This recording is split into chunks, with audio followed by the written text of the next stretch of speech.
Градоначалникот на општина Газибаба Бобан Стевковски информираше дека јавното комунално претпријатие Газибаба продолжува со засилено темпо на модернизација и унапредување на својата механизација преку набавка на ново современо возило, камион преса за собирање кабаст отпад.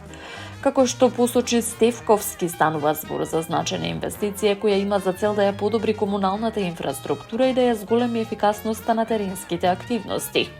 Вредноста на возилото изнесува 3.596.640 денари, средства обезбедени преку програмата за капитални инвестиции на претпријатието. Новиот камион е опремен со современ систем за автоматско подигање и празнење на канти и контейнери, што возможува побрзо, побезбедно и поедноставно управување со отпадот. Дополнително, возилото располага со систем за компактирање и компресирање на отпадот, со што се возможува максимално искористување на неговиот капацитет и поефикасно собирање на отпадот на територијата на општината. Од општина Газибаба нагласуваат дека ваквите инвестиции се дел од континуираните напори за подобрување на јавните услуги и унапредување на животната средина за граѓаните.